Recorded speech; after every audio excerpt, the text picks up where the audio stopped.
Imagine for a moment that everything you believe about the origin of humanity is wrong.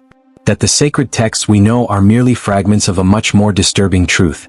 What if I told you there's a book removed from the Bible centuries ago that reveals secrets so shocking about our past that powerful religious leaders decided to hide it forever? This is the Book of Enoch, and its story will completely change the way you see the world. In the year 1947, in the arid caves of Qumran, near the Dead Sea, a young Bedouin shepherd named Muhammad Ed-Dib was doing something that would change history forever. Looking for a lost goat, he threw a stone into a dark cave.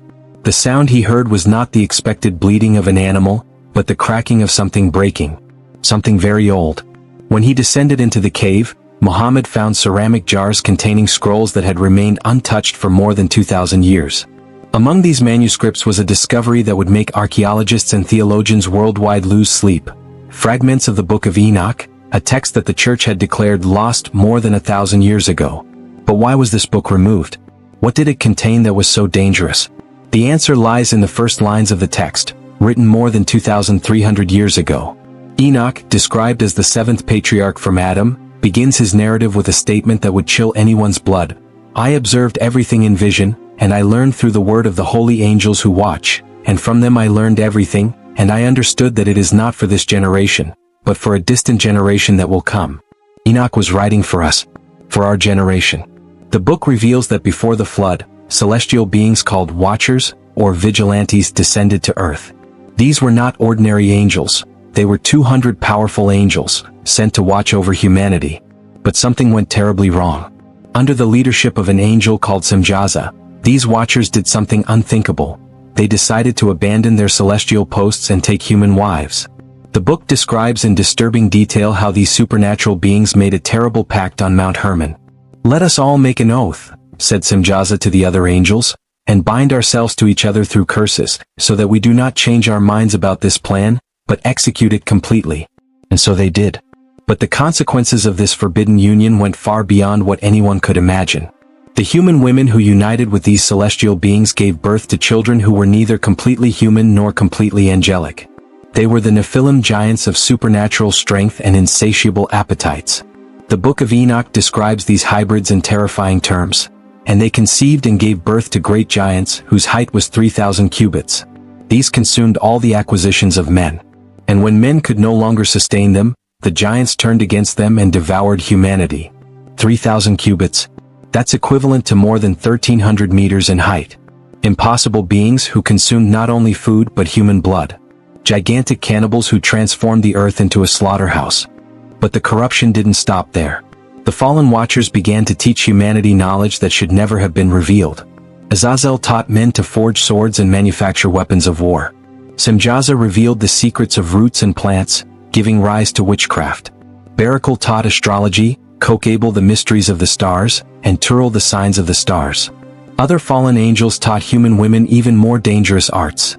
How to use makeup to seduce, how to perform abortions, how to create jewelry and ornaments that awaken vanity and lust. Each teaching was a seed of corruption that spread through humanity like a moral virus. In a short time the earth was unrecognizable. And there was great impiety on earth, records Enoch, and they corrupted themselves in all their ways. Semjaza taught enchantments and the cutting of roots, Armoros the breaking of enchantments, Barakal astrology, Kokabel the constellations, Ezekiel the knowledge of clouds, Arakiel the signs of the earth, Shamsiel the signs of the sun, and Sariel the course of the moon. Humanity was being deliberately corrupted by supernatural knowledge. And the Nephilim continued multiplying, devouring resources, spreading violence and transforming the world into a nightmare. It was then that something extraordinary happened. Enoch, the only righteous man remaining on earth, was chosen for an impossible mission. While walking with God, as described in Genesis, he received terrifying visions of what was to come. More than that, he was literally transported through the heavens to witness divine judgments that would make all creation tremble. And it happened that Enoch was walking with God, relates the text, and he was no longer there because God took him. But where did God take him? And what did he see there? The answer lies in the most disturbing visions ever recorded in ancient literature. Enoch describes being taken through 7 heavens, each revealing more shocking aspects of spiritual reality.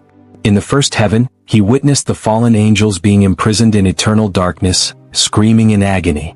In the second he saw the corrupted watchers being tortured for their transgressions.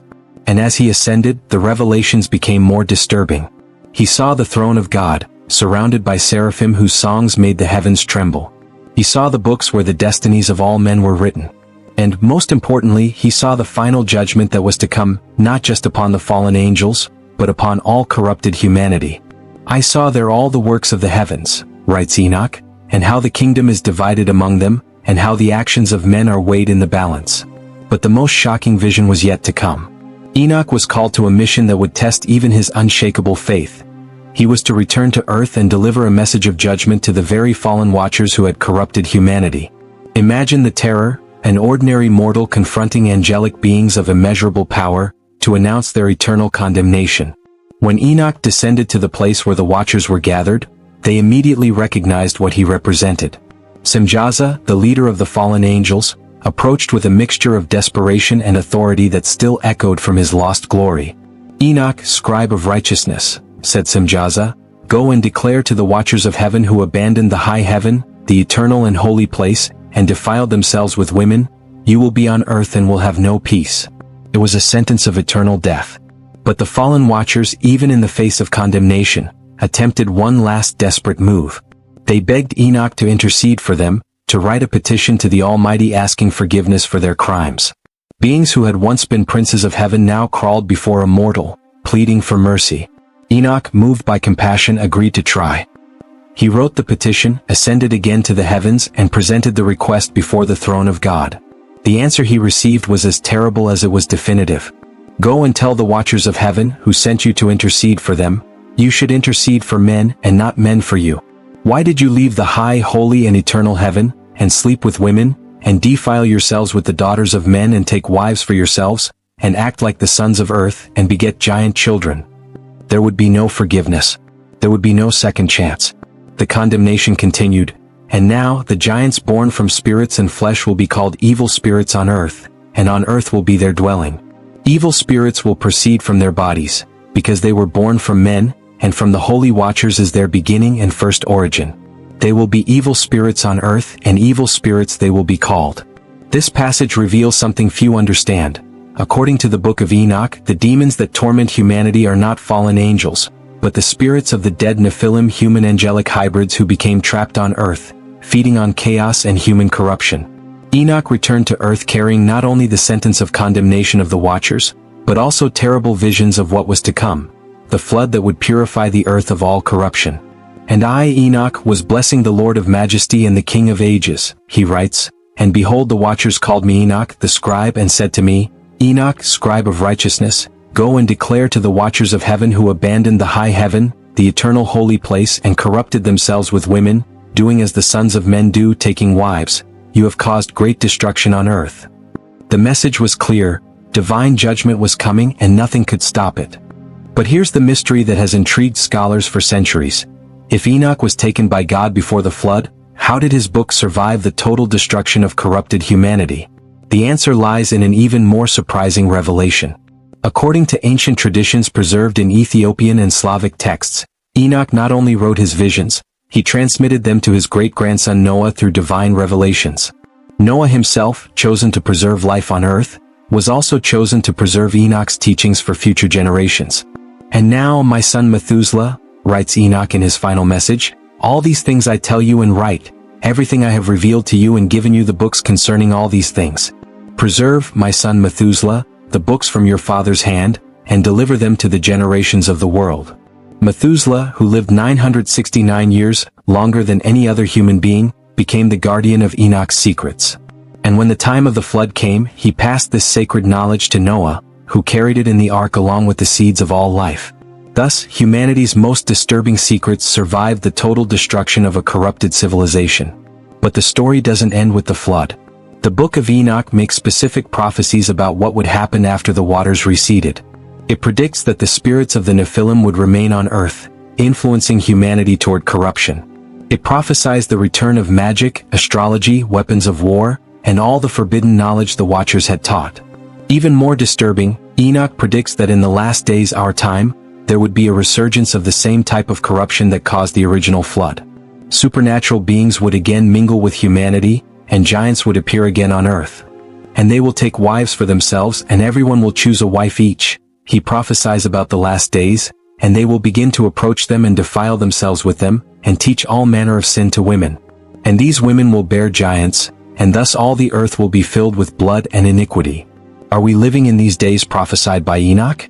Consider the signs he describes for the end times: unexplainable increase in violence, widespread corruption of leaders, advanced scientific knowledge used for destruction, unprecedented natural disasters, and the appearance of signs in the heavens that would confuse humanity.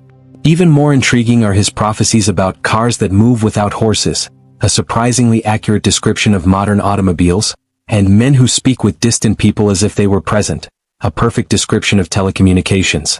Enoch also prophesies about a time when men will build towers that touch the heavens, and believe that with their wisdom they can reach God. A reference to modern skyscrapers and humanity's current technological arrogance? But the most shocking prophecy concerns the return of the Watchers themselves. And in the last days, writes Enoch, they will descend again and show themselves to the sons of men.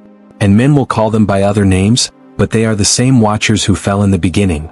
Could the UFOs and extraterrestrial visitors reported worldwide actually be the fulfillment of this ancient prophecy? Are the Watchers returning in disguise, preparing a new corruption of humanity?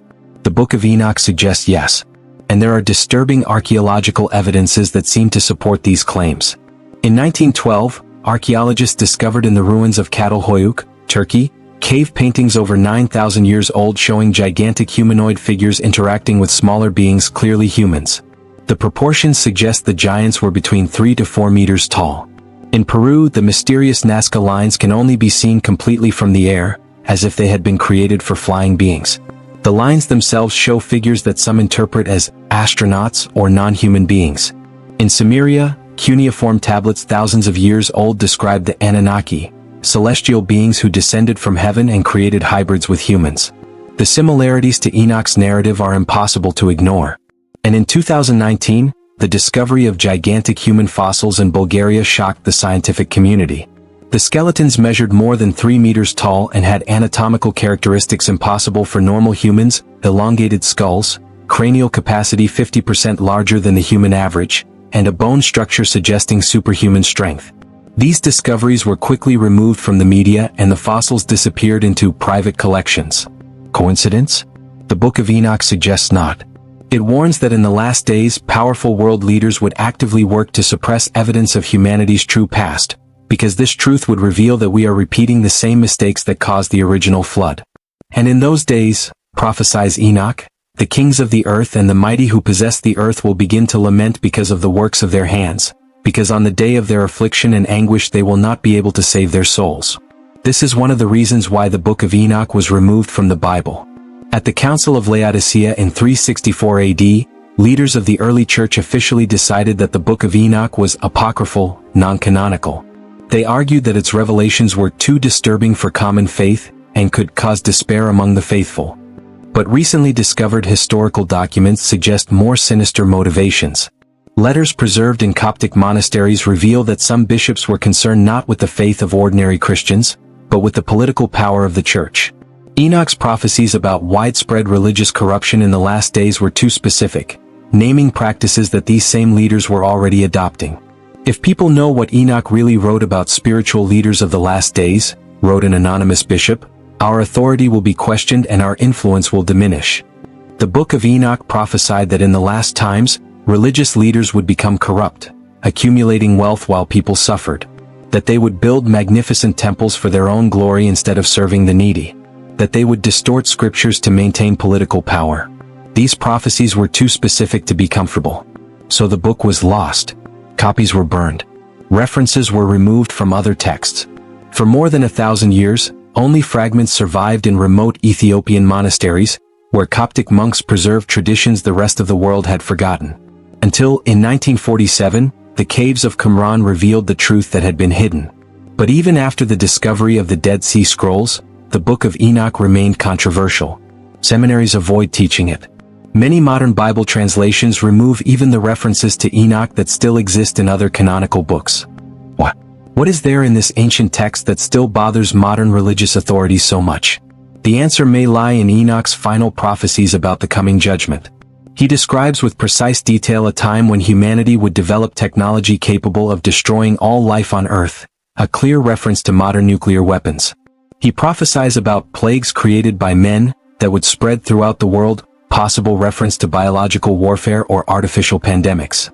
Even more disturbing, Enoch describes a time when men will create artificial life and give soul to what has no soul, a possible reference to artificial intelligence and advanced robotics. And then comes the most shocking prophecy of all. Enoch predicts that shortly before the final judgment, the fallen watchers themselves will return openly to Earth, no longer hiding. They will present themselves as saviors of humanity, offering technological solutions to the problems they themselves created. And in those days, he writes, the sons of men will say to the watchers, "You are our gods, save us from the problems we created." And the watchers will respond, "We will give you knowledge so that you can transcend your humanity and become like us." This transcendence would actually be the final corruption of humanity, the complete transformation of human beings into hybrids controlled by the very beings who caused the original flood. Are we already seeing the first signs of this plan? Consider recent developments in genetic engineering, DNA manipulation, and research on human enhancement. Scientists already speak openly about creating superhumans with capabilities beyond natural biological limitations. Billionaire entrepreneurs invest heavily in projects for uploading human consciousness to computers, promising digital immortality. Others work on brain implants that would connect human minds directly to the internet. Does all this sound familiar? The Book of Enoch describes exactly this type of enhancement as the final corruption of humanity, the same type of hybridization that caused the original flood. And there's one more prophecy from Enoch that should make us all pause to think. He predicts that in the last days, shortly before the final judgment, there would be a great revelation, a moment when all the truth about the origin of humanity, about the Watchers, about the Nephilim, and about the complete corruption plan would be revealed to the entire world simultaneously. And on that day, writes Enoch, there will be no ignorance, for all will see and know the truth. And then each man will choose his side, with the fallen Watchers or with the Creator. And there will be no middle ground. Are we approaching this moment of total revelation? The signs are everywhere. Government documents about UFOs being released. Archaeological discoveries being quickly suppressed. Technological advances that seem impossible happening at accelerated speed. And a growing feeling that something fundamental is changing in the world. Enoch himself offers a clue about when these final events would begin to unfold. He refers to specific times and determined seasons that would mark the beginning of the end. One of his most specific prophecies speaks of a time when Israel will return to its land after 1,800 years of dispersion. A prophecy that was fulfilled precisely in 1948, with the creation of the modern state of Israel. According to Enoch's calculations, this restoration would mark the beginning of a final generation, of exactly 70 years from 1948 to 2018, during which all the signs of the last days would manifest. And after that, the final judgment. But Enoch also offers hope. He writes that even in the darkest days, there would be a remnant, people who would recognize the truth, reject the corruption of the fallen Watchers, and remain faithful to the original Creator. These people would be protected during the final judgment and inherit a purified earth. And for the chosen there will be light, joy, and peace, promises Enoch, and they will inherit the earth. But for you wicked ones there will be a curse. The question that remains is, how to recognize if we are part of this remnant? Enoch offers specific criteria. The chosen will be those who reject knowledge that corrupts the soul, are not seduced by promises of artificial evolution, maintain genuine compassion for other human beings, seek truth even when it is inconvenient, resist the temptation of power over others, preserve the natural integrity of creation. More importantly still, they will recognize the signs of the times and will not be deceived by the lies of the Watchers who have returned. The wise will understand, writes Enoch, but the wicked will continue acting wickedly. And here we arrive at the most disturbing point of the entire narrative. If the Book of Enoch is correct, if its prophecies are accurate, if we are really living in the last days it describes, then each one of us is being tested at this very moment. Every choice we make, every value we embrace, every moral decision we take is not just about our present life, but about our eternal destiny. We are being watched, evaluated, weighed on a cosmic scale that will determine whether we will be part of the remnant that inherits a purified earth, or whether we will be dragged in the final destruction along with the corruptors. This is the final message of the Book of Enoch. We are not passive victims of cosmic forces. We are active participants in a spiritual war that is coming to an end. And our choice matters. It matters more than anything we have ever done in our lives. The fallen watchers want our soul. The Creator wants our voluntary loyalty. And we have to choose. There is no neutrality in this war. There is no way to sit on the fence. The time of easy decisions is over. And if Enoch was right, we don't have much time left to choose our side. The question that remains is, are you ready for the complete truth about who you really are and why you are here? Are you prepared to discover that your life has a cosmic purpose that goes far beyond what you ever imagined? Or do you prefer to continue living in the comfortable illusion that none of this matters? Because if the Book of Enoch is correct, this may be your last chance to discover the truth before it is revealed in a much more dramatic way to all humanity. The seventh patriarch from Adam left a message for our generation. A message that was hidden for 1500 years, suppressed by authorities who feared its power, and finally revealed in our days. The message is simple. Wake up, choose your side, and prepare for what is coming. Because the days of Enoch are returning. And this time there will be no ark to save us from the storm. Only our own choice between truth and lies, between light and darkness, between the Creator and the corruptors. The time for decision is now. And as Enoch himself wrote in his final words, "Blessed is he who lives to see these days, for he will see both the greatest corruption and the greatest redemption the earth has ever known." The question is, on which side of history do you want to be when everything is revealed? Share this story to inspire more people to make a difference. Because if Enoch was right, every soul that awakens to the truth could be the difference between salvation and destruction for someone you love. The future of humanity may depend on how many people are willing to face the truth, no matter how disturbing it may be. And perhaps, just perhaps, there is still time to choose a different destiny from what was prophesied more than 2,000 years ago.